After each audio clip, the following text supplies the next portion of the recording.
Hayırlı gün. Мен Гүлназ Габдулхакызы булам.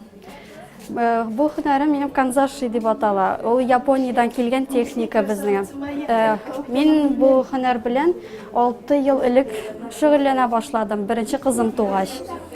Хәзер инде башта бер резинка ясадым, 2 һаман орта балага куеп бетереп булмый, һаман ясыйсы килә. Шулай итеп сата башладым. Кечкенә кызларга резинкалар, шапкалар, 9 майга менә брошкалар. Хәзер бик актуаль. Бу шкатулканы ясар өчен атласная лента кирәк, төрле бусинкалар һәм заготовка картонный. Моны ясар өчен миңа 3-4 сәгать вакыт җитә.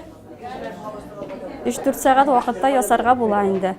Аны үзем ясыйм, бөтен әйберсе үрелгән, һәрбер лепестогын аеры ясап клейга утыртам.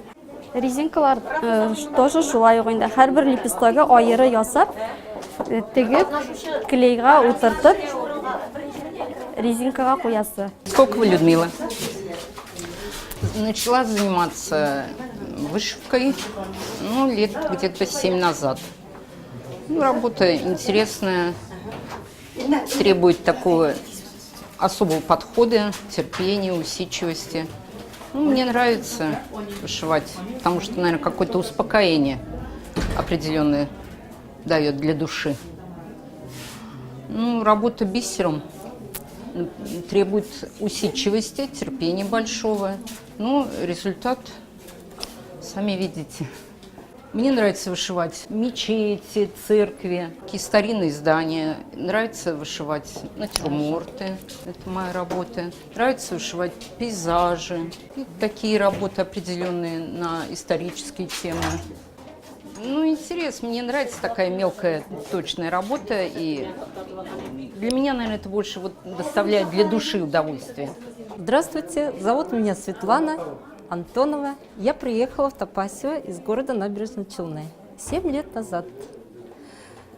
Занимаюсь, творчеством, вышивка, вязание. Сейчас еще начала заниматься раскраски, акварелью, гуашью, красками. Но пока этих работ еще здесь нет. Почему я этим занимаюсь? В свободное время хочется какого-то творчества, отдыха. Конечно, это пассивный отдых, но он дает душу, что ли, раскрывает человека, помогает прикоснуться к творчеству, то есть успокаивает, настраивает на какие-то от повседневной суеты, уводит в сторону легкости, успокоения. Вышиваю я в основном мулине. Бисером у меня занимается сестренка. Заниматься я давно начала, еще в Челнах, когда начало только появляться это искусство вышивания. Я просто попробовала, мне понравилось, поскольку свой, скажем так, может быть, нераскрытый художественный талант я реализую сейчас в нитках. То есть здесь проще, чем красками. Художественную школу не оканчивала, но хотелось всегда рисовать. И появилось такое направление сейчас, очень даже модное, современное, и я занялась, и нравится. То есть помимо работы, в свободное время занимаемся. Данная, предположим, вышивка называется натюрморт, цветы. То есть на нее уходит, здесь вышито нитками мулине. Покупается готовый набор, по схеме вышивается по канве. Нитки можно менять по цвету. Готовые вышивки оформляются в рамку багетная мастерская. То есть здесь паспорту оформлено дополнительно. и рамка, подрамник, соответственно. Время уходит какое? Я не рассчитывала, сколько именно времени, по времени. То есть я занимаюсь в свободное время от работы. Вечером, например, могу час посвятить, могу 2. То есть сидя там, слушая музыку какую-то, занимаюсь просто вышивкой. Иногда бывает побольше времени, иногда бывает 1 раз в неделю. То есть свободное от работы, особенно зимой, скажем так, когда вечера свободные.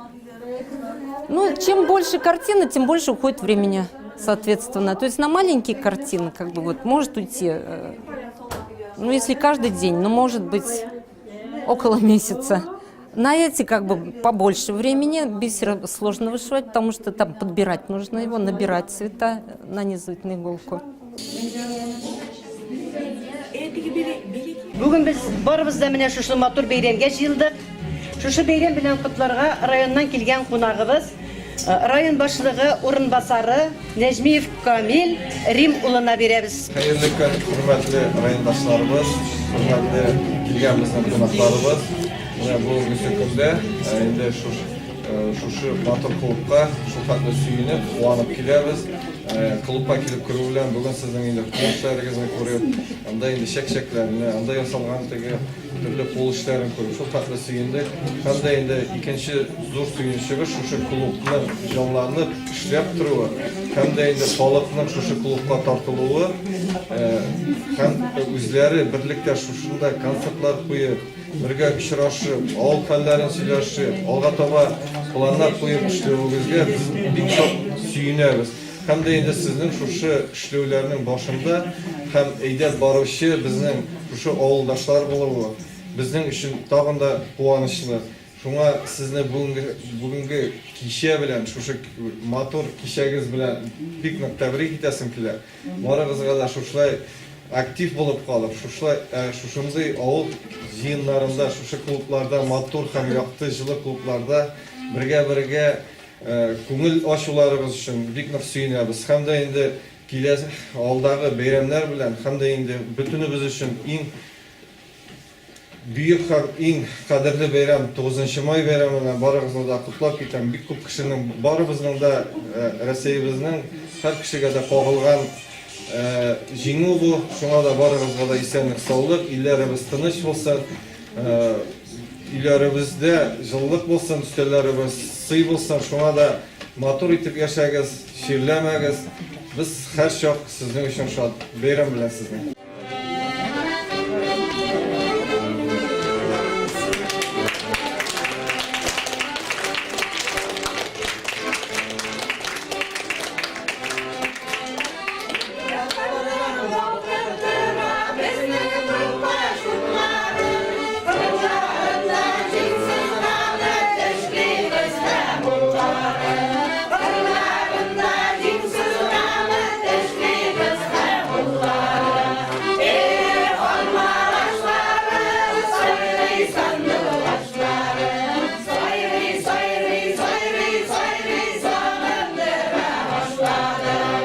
Шокта әни кадерләрен беләбез соң икән кайсыбыз. Гомер буе әни җылысына мохтаҗ булып яши барыбыз. Тапкан, баккан, яратуын биргән, ултырышкан кеше итәргә.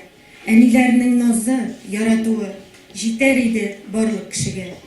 Әниләрнең күңелләре чиста, йомшак шундый, мамык шикелле. Бер иркәле назлап дәрсә әгәр, җиргә кояш иңәр шикелле. Ана ул бит бөек исем. Тапламыйк без аны тормышта. Ул исемгә лаек булыр өчен күп көч китер качак гел бушка. Әни белән яшәүләре рәхәт, тамагын тук, өстен киемдә. Ул киңәшче, дус һәм терәк сиңа, һәм юлдашың гомер буена. Кадерләрен белик әниләрнең, үкенечкә бердә калмасын. Тормыш юлы озын кебек үзе. Узганын сизми каласың. Назларга күмелеп, ялларга үрелеп, яшәрмен бары сез булганда. Югызмы өммәттең, сине бәхеттең, син мәлләгә соң түгел. Күңелем түрендә, кайсалым күгендә, якты йолдызым сез бүген. Ярап киткән дөнья, кыска күлмәкләргә, йолламаннан Орманша отларга килеп, эдекте сапларга килеп, Романша отларга килеп, эдекте сапларга килеп, Yaşam dövründe anlıyorsan, ömür məğnələrin ilərdə. Yaşarsın sen anla, tıyılıp bardan. Gelirsin sen jirdə tövbəgə. En bəxtli kim buladırsın o? Şükür etip jirdə yaşamışı. Bulğan riziklarga dua kılıp, üstör artlarından gidüşü. Kim yolduran şuşu matur karnı? Kimle bizge jirdə küş biri? Sınavı bilip, ağır çapta kumur getirgende, sınavı bilip canlı kidiri. Xudoy şulu, kure işte barını. Günahların bulsa yanasın. Ondan başka yaşıyor olmaysın sen. Naşarlıkını jirde tobasın. Xudoy kudretleri güçlüdür o. Birem dese yolga çıkara. Artık kursesinden tortup alıp jilge ata. Şulay yola. Ömürlerinin yaşam dövründe anlayasan, ömür məğnələrin ilərdə. Yaşarsın sen anla, tıyılıp bardan. Gelirsin sen jirde tövbəgə.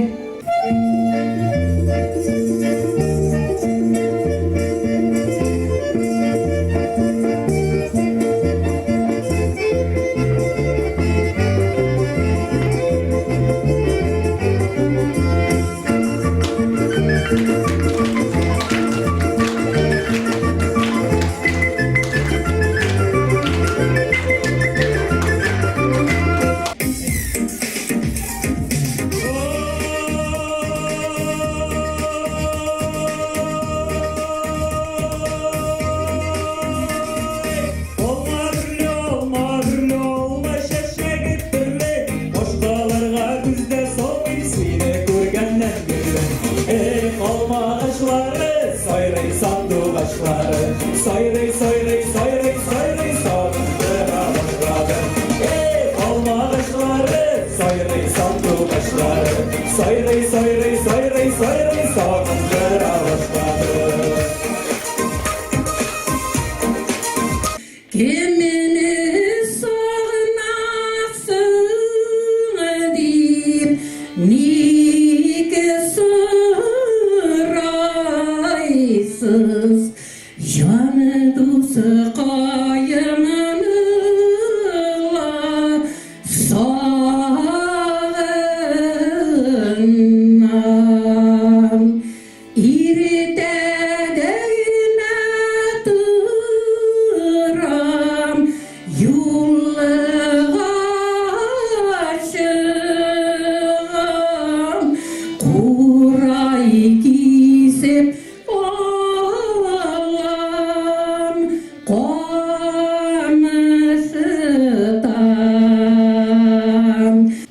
Hayırlı günler. Hammangizga da boshqa endi meni belki tanımamışlar da barlar. Kim deyseniz men endi Hanise'nin bo'laman. Boshqacha o'zim bilan tanishtiraman endi. Mana men o'yladim da nechikdir balaki vaqtda men endi 6 yoshdan so'ng Oqtanish rayonida yashagan qiz. Baribir kitaplar o'qiganda nechikdir o'ylanasың, masalan, ko'z oldina kela shu Oqtanishdagi Itugul bu To'pashdagi Shishma bo'ylari To'pashdagi hatto tush ko'rganda shu ovul o'ramlarini ko'radirman endi tushdan. Hamma shu balki nechikdir erta ayrilib ketganga ko'ra nechikdir azroq xayolliroq bo'laydim endi men. Hamma she'rlar yoza boshladim. Lekin she'rlar yozsam da shulay nechikdir jurnalistika o'qira kirdimda hozir portfolio degan bir jiyib olib kelirga kerak endi bizga. She'rig oxirinda degan simon o'qituvchilar tekshirib belgi qo'yalar. Mening bir-ikki she'r chiqqan, bir-ikki yozma chiqqan. Men o'qituvchi aytadi, "Sen Oygul haysuga boshladi endi bu meni. Sen Oygul durust ishlamaysan, ili she'rgina yoz, ili jurnalistgina bo'l" deb oshilandi endi bu meni. Shundan so'ng men nechikdir she'rimni tashlab, to'g'risincha jurnalist bo'lib ketdim. Lekin menga birda yengilgina berilmay, bu bizning gazetaga kelib ilakkancha bek ko'p yo'llar o'tirga to'g'ri keldi. Ofitsiantdan boshlab radioga shulay aytirib, akrinab ko'tarilib, shulay akringina bizning gazetasına keldim endi. Bizning yıl lideri nominatsiyasida жеңу яулаган Ирик Салихов турында видео язма бар иде. Шуны карап китик әле, ямагыз. Созидая в настоящем, мы заботимся о будущем. Здесь мои корни. Здесь мое все. В дуновении ветра я слышу здесь музыку своей души. В переулках я встречаюсь со своим детством. Именно по этим улицам, с этими же деревьями, с этими же людьми. Во взгляде этих людей столько тепла и добра, что эта энергия еще долго будет меня согревать. Несмотря на волну оптимизации и повсеместных закрытий школ, свою мы смогли отстоять. Топачны бик яратам, шуңа күрә дә кайткан сайын мәктәпнең тик торганын күреп, борчылып шуңа шушы мәктәпне җибәрәлсәм минем беренче задачам выполнить була дип, мин даже депутатка сайланганда да иң беренче максат үземә шуны куйган. Наш центр открылся в 2015 году благодаря депутату Госсовета Республики Татарстан Ирика Фаритовича Салихова. Благодаря ему наши односельчане приобрели рабочие места. Этот центр оказывает детям психолого-педагогическую и медико-социальную помощь.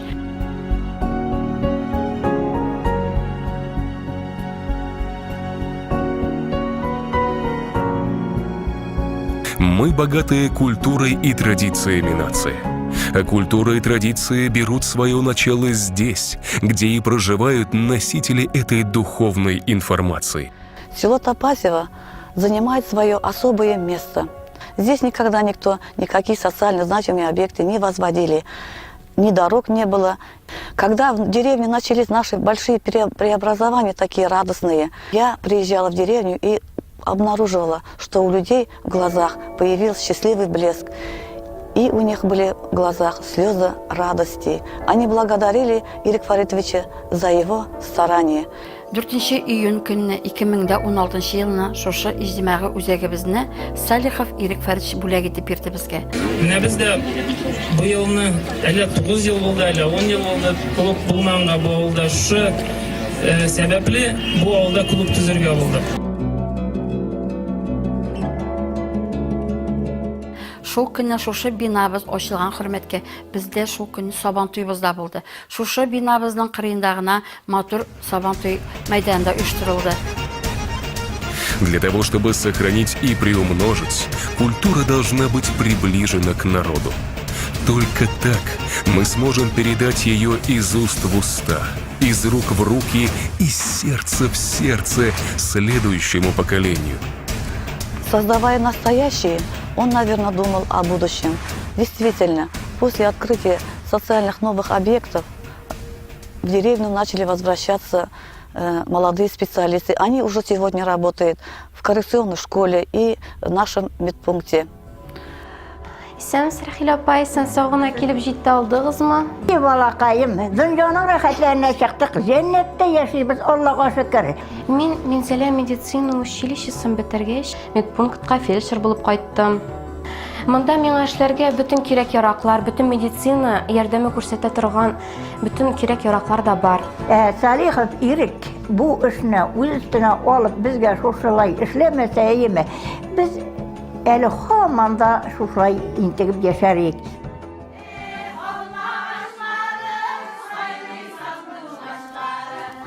Шушы Нур ансамблебездә эшләр, шушы клубыбызда бик уңган, бик шибәр, бик матур кызларыбыз җырлап, шушында бик күңелле чаралар үткәрәләр. Рәхмәт аларга. Шушы менә о бер ай иченә 2-3 чаралар, мәдәни чаралар үткәреп торабыз. Кышлар да килеп җитәр. Теге леопардовый тунының да модасы чыкты.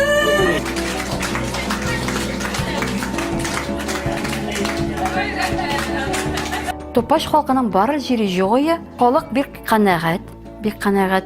Медпунктыбызда шунда баш китапханәбездә шунда булгач, халык шушында килә, бик канәгать. Авылыбызда оештырылган мәдәни чаралар шул кадәр зур оешкан төстә алып барыла.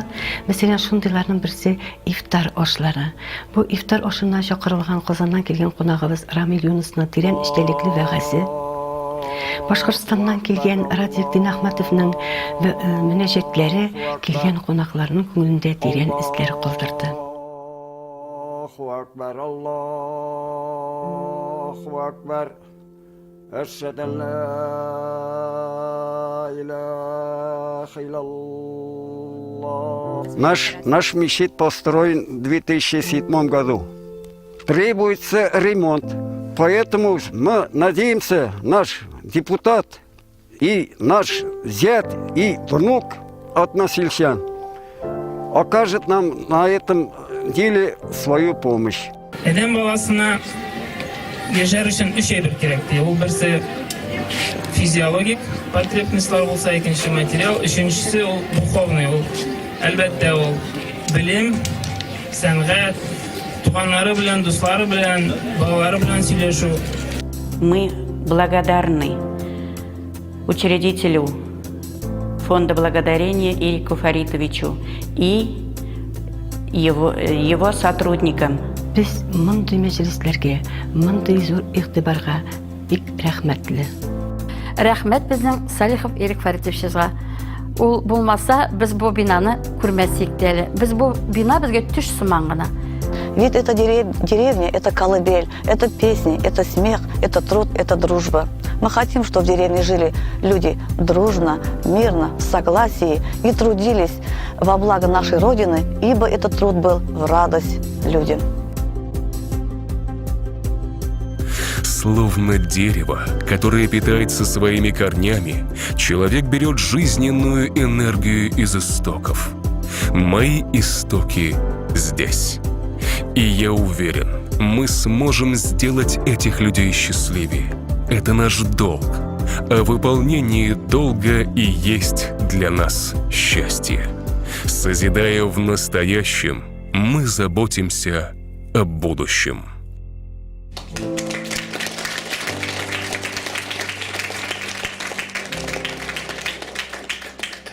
Гомерем буе сине сөйдем. Син һаман сер, син тылсың.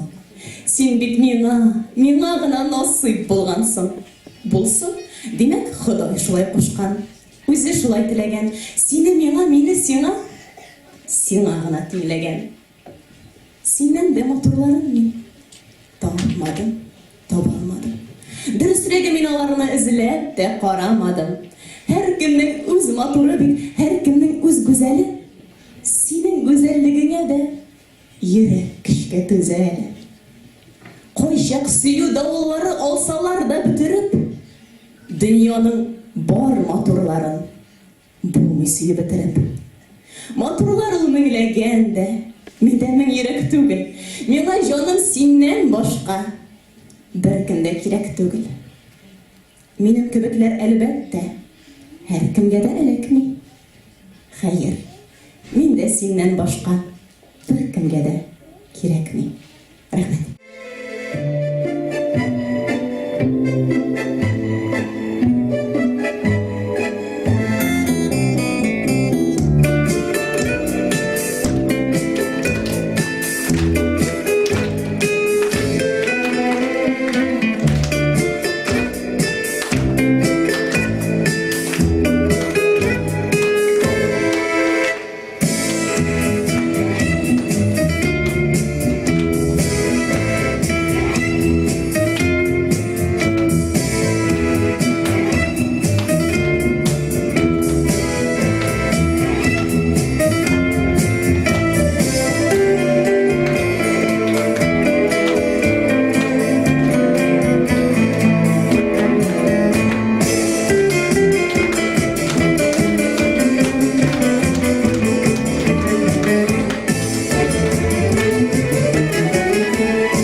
Ләкин тормыш мәшәкатьләреннән арынып үтеп буламысың.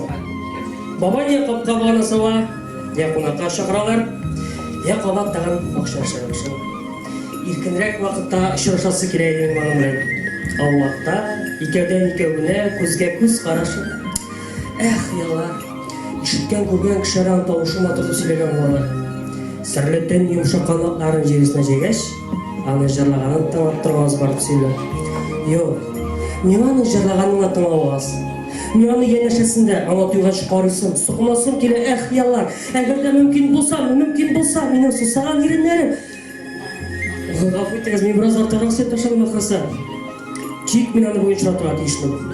Таш яусын, зилзилә купсын, күк йөзе эшләп торсын. Мен аны буенча торырга тиешмен. Шул кадәр сагындырган икән бит. Кич җиткәндә көтәргә түземлегем җитмәде. Төш авышу белән өйдәгеләр кайсы кая таралып кеш, киенеп, ясанып, бакча артлап кына хыялларым чакырган язмышым әйдәгән якка юнәлдем. Аякларым яшен ташта ялт-ялт килеп атлый, йөрәгем трактор моторы дөп-дөп килеп тибә. Авырам биткәч, олый биткәч, җиремне сукмак бормалы, серле, тирә-ягында яшел өянкеләр күпер утыра.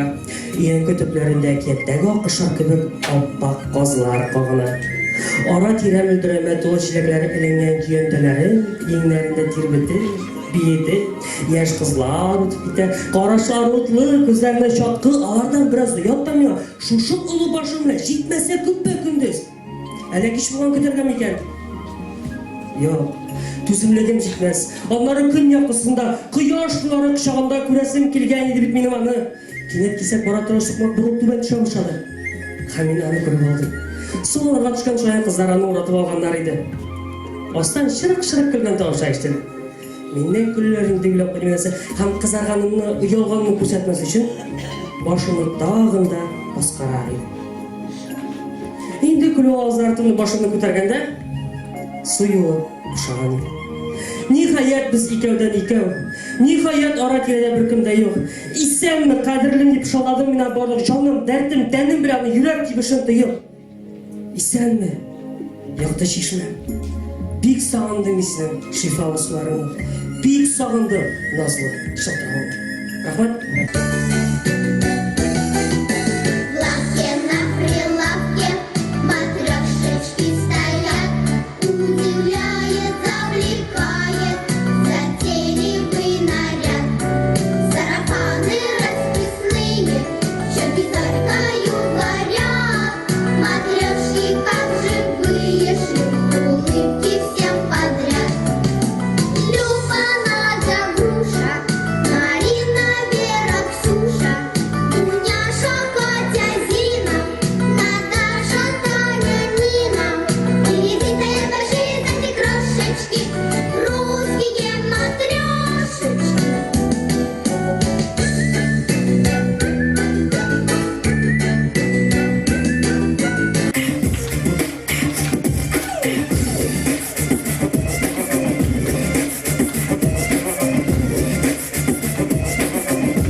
Нидән беткән? Әйдә, серләшик.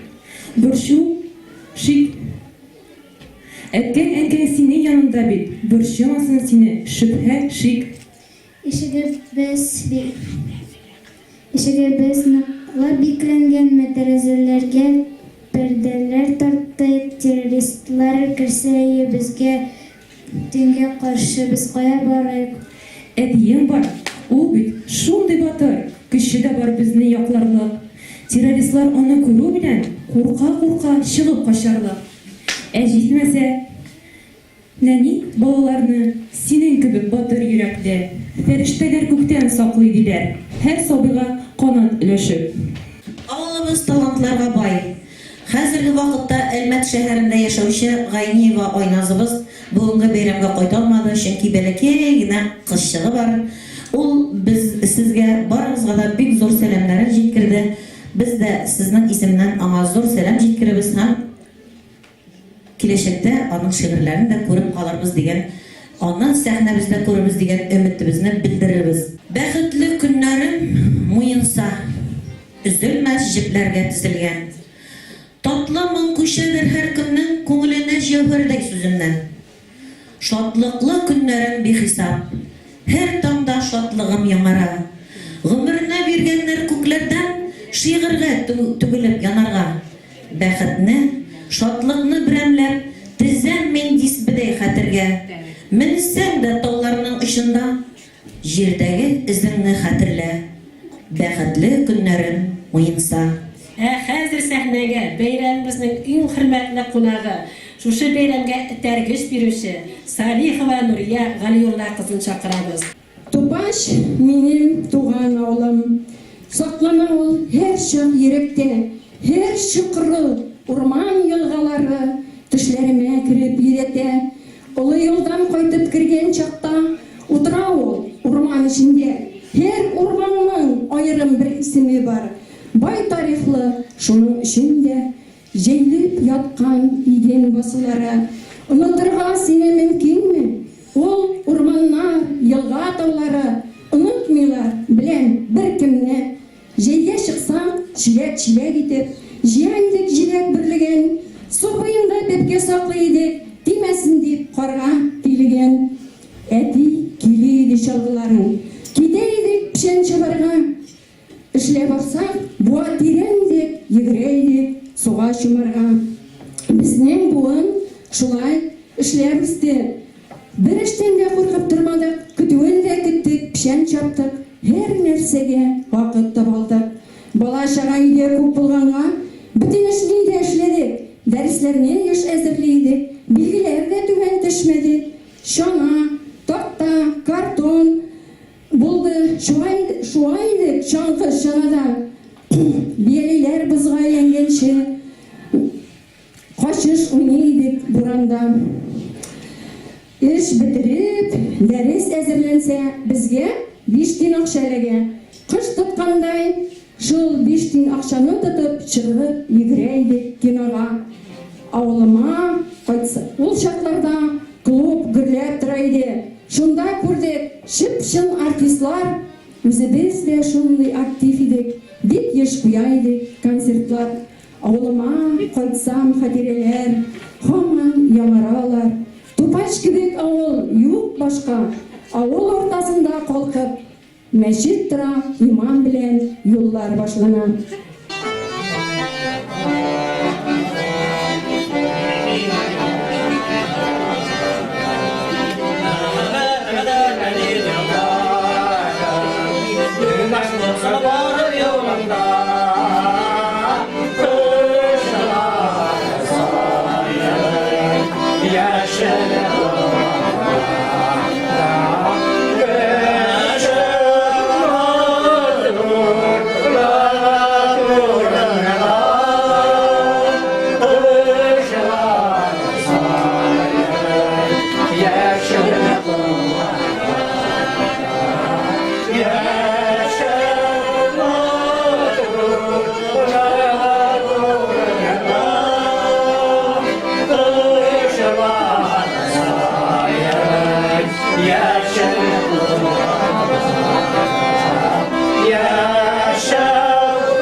белән горурланып утырдым. Чыннан да, Тупаш авылында талантлар иксез, шиксез күп. Алар инде элек тә күп иде, ләкин без аларны матур итеп кешеләргә күрсәтә алмадык. Я булмаса, кешеләр үзләре сәхнәләргә басып, матур итеп күрсәтә алмады.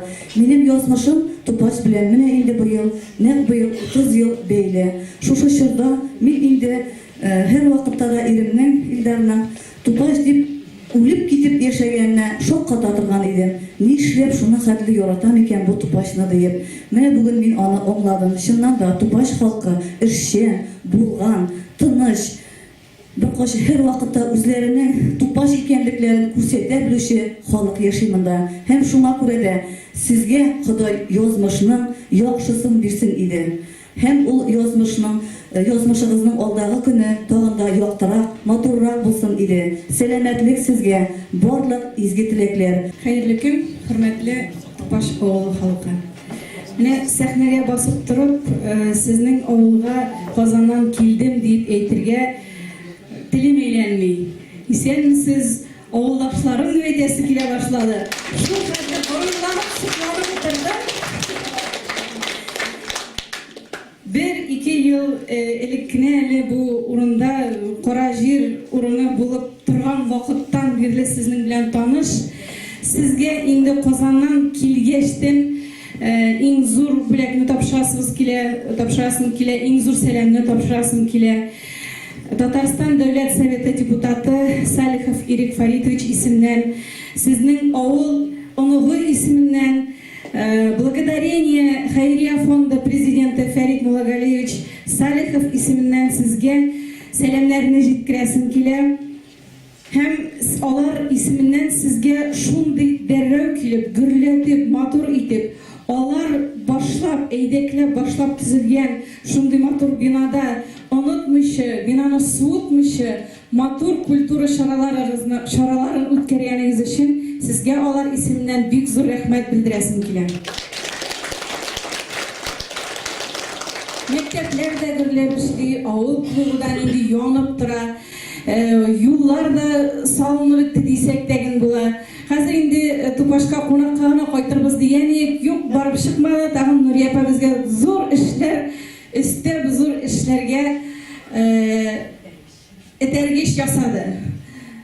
Заклам сезгә матур итеп Нурия апаның поддержкасы белән эшләнгән проект буенча шишмә ачу тантаналарын күрсәтербез, тантаналарына чакырырбыз дигән өмет белән сездән китербез.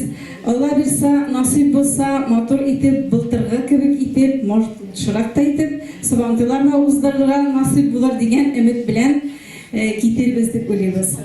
Хәзер инде сезгә соклану хисләребезне әйтәсебез килә, килеп керү белән анда шундый зур кул эшләрегез эшләнгән.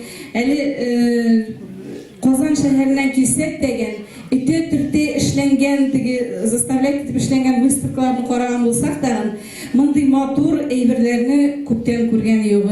Шуңа молодцы дип әйтәсем килә, русчалатып, татарча сөйләгәнгә гафу итәрсез. Рәхмәт бик зур сезгә. Сез молодцы.